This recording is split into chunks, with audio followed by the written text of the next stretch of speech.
But ಇವಾಗಲೂ ಚೆನ್ನಾಗಿದ್ದಾರೆ. ಚಂದ್ರ sir, ಈ ಮೇಕ್ ಓವರು ಪರ್ಟಿಕ್ಯುಲರ್ಲಿ ಈ ಸಿನಿಮಾದು ಲಾಸ್ಟ್ ಸೀಕ್ವೆನ್ಸ್ ಇದಾ ಅಥವಾ ಇಡೀ ಲೈಫ್? ನನ್ನ ನೆಕ್ಸ್ಟ್ ಪ್ರಾಜೆಕ್ಟಿಗೆ. ಸರ್ ನೀವು ಹೇಳಿ, ನಿಮಗೆ ಎಮೋಷನಲ್ ಆಗಿತ್ತಾ ಹೇಗೆ ಅಂತ ಲಾಸ್ಟ್? ಖಂಡಿತವಾಗ್ಲೂ ಅಫ್ಕೋರ್ಸ್ ಆಗುತ್ತೆ ಎಮೋಷನ್.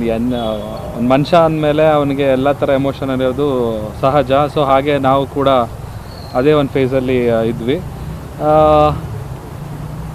ನೆನ್ನೆಯಿಂದನೇ ಮೆಂಟಲಿ ಪ್ರಿಪೇರ್ ಆಗ್ತಿದೆ ಹೇಗಿರುತ್ತೆ ಇವತ್ತಿನ ದಿನ ಅಂತ.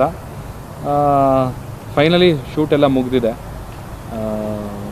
ಮನಸ್ಸಿಗೆ ಅನಿಸುತ್ತಲ್ವ, ಡೆಫಿನೆಟ್ಲಿ 4 ವರ್ಷ ಜೊತೆಗಿದ್ದಿದ್ದು ಒಂದು ಮೂಮೆಂಟಲ್ಲಿ ಅನಿಸುತ್ತೆ.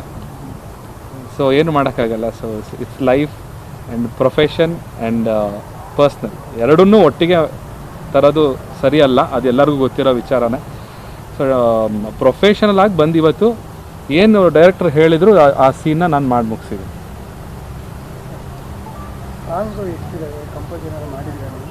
ಇಲ್ಲ, ಈ ಸಿನಿಮಾಗೆ ನಾನೇನು ಮ್ಯೂಸಿಕ್ ವರ್ಕ್ ಮಾಡಿದೆ. ಸಾಂಗ್ ಎಷ್ಟಿದೆ? 3 ಇದೆ ಸರ್, ಹೇಳಿದ್ನ 3 ಇದೆ. ಶೂಟಿಂಗ್ ಬೇರೆ ಕಡೆ ಹೋಗಿದ್ರಾ ಸಾಂಗಿಗೆ? ಇಲ್ಲ ಸರ್, ಎಲ್ಲ ಬೆಂಗಳೂರೇ. ಇನ್ನೇನೋ ಕ್ವಶನ್ಸ್ ಇದೆಯಾ? ಒಪ್ಕೊಳ್ಳೋಕ್ಕೆ ಕತೆ ಇಷ್ಟ ಆಯ್ತು ಅಂತ ಒಪ್ಕೊಂಡ್ರೆ ಹೇಳಬೇಕಂದ್ರೆ ಈ ಸಿನಿಮಾದಲ್ಲಿ ನಿವೇದಿತಾ ಅವರು ಲೀಡ್ ಆ್ಯಕ್ಟ್ರೆಸ್, ಅವ್ರದ್ದು ಪಾತ್ರ ಜಾಸ್ತಿ ಇದೆ ಸಿನಿಮಾದಲ್ಲಿ. ಅವರಿಗೊಂದು ಸಪೋರ್ಟಿವ್ ಆಗಿರಲಿ ಅಂತ ನಾನು ಅವರು ಬಾಯ್ ಫ್ರೆಂಡ್ ರೋಲ್ ಮಾಡೋಕ್ಕೆ ಒಪ್ಕೊಂಡಿದ್ದೆ. ಮೂವಿ ಸ್ಟೋರಿ ಆ್ಯಕ್ಚುಲಿ ತುಂಬಾ ಚೆನ್ನಾಗಿದೆ.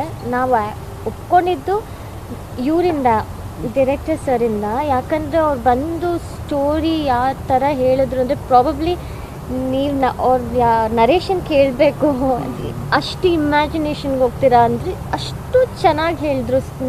ನಾನು ಯಾವತ್ತೂ ಯಾರು ಅಷ್ಟು ಚೆನ್ನಾಗಿ ಸ್ಟೋರಿ ನನಗೆ ನರೇಟ್ ಮಾಡಿದ್ದನ್ನ ನಾನು ಕೇಳೇ ಇರಲಿಲ್ಲ. ಸೊ ಅದರಿಂದ ನಾನು ಒಪ್ಕೊಂಡೆ. ಆ್ಯಂಡ್ ಇವನ್ ಚಂದನ್ ಕೂಡ ಆವಾಗ ಸ್ಟೋರಿ ಕೇಳಿದ ತಕ್ಷಣ ಅವರು ಮನೆಗೆ ಹೋದ್ಮೇಲೆ ತುಂಬ ಚೆನ್ನಾಗಿದೆ ಅಲ್ಲ ಸ್ಟೋರಿ, ನಾನು ಇಮ್ಯಾಜಿನ್ ಮಾಡಿಕೊಂಡೆ ಅಂತೆಲ್ಲ ಹಂಗೆ ಡಿಸ್ಕಸ್ ಮಾಡ್ತಿರ್ಬೇಕಾದ್ರೆ ನಮ್ಮಿಬ್ರಿಗೂ ಅನಿಸ್ತು ಓಕೆ ಮೂವಿ ತುಂಬಾ ಚೆನ್ನಾಗಿ, ಸ್ಟೋರಿ ಚೆನ್ನಾಗಿದೆ, ಮಾಡಿದ್ರೆ ಚೆನ್ನಾಗಿರುತ್ತೆ ಅಂತ.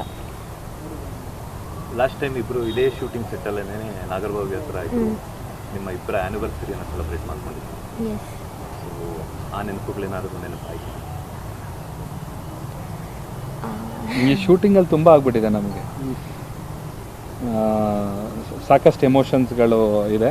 ದಿಸ್ ಮೂವಿ ಅಂದರೆ ಈ ಒಂದು ಸಿನಿಮಾ ಶೂಟಿಂಗ್ ಎಕ್ಸ್ಪೀರಿಯನ್ಸ್ ಒಂಥರ ಲೈಫ್ ಟೈಮ್ ಮೆಮೊರಿ ಥರ ಇದೆ. ಅಂದರೆ ಇವತ್ತು ಕೊನೆ ಸೀಕ್ವೆನ್ಸ್ ಕೂಡ ಇದೇನೋ ಅನಿಸ್ಬೋದು, ಏನೋ ಪಬ್ಲಿಸಿಟಿ ಸ್ಟಂಟ್ಗೋಸ್ಕರ ಈ ಸೀನ್ ಇಟ್ಬಿಟ್ಟು ಏನೋ ಮಾಡಿದ್ದಾರೆ ಅಂತ ಅನಿಸ್ಬೋದು, ಬಟ್ ಹಂಗಿಲ್ಲ.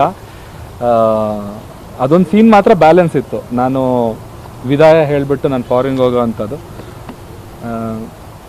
ಎಸ್ ಅಷ್ಟೇ, ಅದ್ರ ಮೇಲೆ ಜಾಸ್ತಿ ಹೇಳೋಕೆ ಗೊತ್ತಾಗ್ತದೆ. ಆಚೆ ಬರ್ತಿರ್ಬೇಕಿದ್ರೆ ಕೈ ಇಟ್ಕೊಂಡು ಬಂದು ಎಲ್ರಿಗೂ ಮಾರಲ್ ಅಂತ ಹೇಳ್ತಾ ಇದ್ರು. ಅವತ್ತು ಲಾಯರ್ ಕೂಡ ಸಾಕಷ್ಟು ಜನ ಮಾತನಾಡಿದ್ರು. ಅವರಿಗೂ ಒಂದು ರೀತಿ ಮಾದರಿ ಎಲ್ಲ ದಿವಸ ಆದಮೇಲೆ ಒಬ್ರಿಗೊಬ್ಬರು ಮುಖ ನೋಡ್ಕೊಳ್ಳಲ್ಲ. ಅಲ್ಲಿ ಇವ್ರು ಜೋಡಿ ನೋಡಿ ಖುಷಿ ಆಯಿತು ಅಂತ ಎಲ್ಲರೂ ಖುಷಿ ವ್ಯಕ್ತಪಡಿಸಿದ್ರು. ಸೊ ಈ ಸೋಷಿಯಲ್ ಮೀಡಿಯಾ ಇದ್ರ ಬಗ್ಗೆ ಖುಷಿ ವ್ಯಕ್ತಪಡಿಸಿದ್ರು. ಸೊ ಅವತ್ತು ಏನೂ ಗೊತ್ತಾಗಿರಲ್ಲ ನಿಮಗೆ. ಇವತ್ತು ನೋಡಿದಾಗ ಸಿಚುವೇಶನ್ ಕಂಪ್ಲೀಟ್ಲಿ ಚೇಂಜ್ ಇದೆ. ಅಂದರೆ ಇದರಲ್ಲಿ ಎಲ್ಲೂ ಕೂಡ ನಾಟಕ ಕಾಣಿಸ್ತಿಲ್ಲ. ಅಂದರೆ ಅದು ಸಿನಿಮಾ ಅಂದ್ರೆ ಆ್ಯಕ್ಟಿಂಗ್ ಕಾಣಿಸ್ತಿಲ್ಲ, ಎಲ್ಲ ಒರಿಜಿನಲ್ ಆಗಿ ಆ್ಯಕ್ಟ್ ಮಾಡ್ತಿದ್ದಾರೇನೋ ಅಂತ ಅನ್ನಿಸ್ತು. ಮೇ ಬಿ ಅವತ್ತು ಗೊತ್ತಾಗದೇ ಇರೋದು ಇವತ್ತು ಗೊತ್ತಾಗ್ತಿದೆಯಾ ಅಂತ ಅನಿಸುತ್ತೆ. ಆ ಡಿಸಿಷನ್ ಮಾಡೋದಿದೆಯಲ್ವಾ, ಅದು ಸುಮ್ಮನೆ ಏನೋ ಹೋಗು ಒಂದು ಅಂಗಡಿಲಿ ಬಟ್ಟೆ ತೊಗೊಂಡಂಗಲ್ಲ. ಸೊ ನಮ್ಮ ಲೈಫ್ನ ನಾವು ತುಂಬ ಕುತ್ಕೊಂಡು ಅನಲೈಸ್ ಮಾಡಿ ಸಾಕಷ್ಟು ತಿಂಗಳುಗಳ ಕಾಲ ಅದ್ರ ಬಗ್ಗೆ ಡೀಪಾಗಿ ಮಾತಾಡಿ ನಾವು ಸಪ್ರೇಟ್ ಆದರೆ ಹೇಗಿರುತ್ತೆ ಅನ್ನೋದ್ರ ಬಗ್ಗೆ ನಾವು ತುಂಬ ಡಿಸ್ಕಸ್ ಮಾಡಿದ್ದೀವಿ. ಡಿಸ್ಕಸ್ ಮಾಡಿ ಒಂದು ಡಿಸಿಷನಿಗೆ ಬಂದಿದ್ದು. ಇಟ್ ವಾಸ್ ನಾಟ್ ಲೈಕ್ ನಂಗೆ ಬೇಡ ಅಂತ ಅಂದ್ಬಿಟ್ಟು ಮಾಡಿರುವಂಥದ್ದಲ್ಲ. ತುಂಬ ಯೋಚನೆ ಮಾಡಿರುವಂಥದ್ದು ಅದು.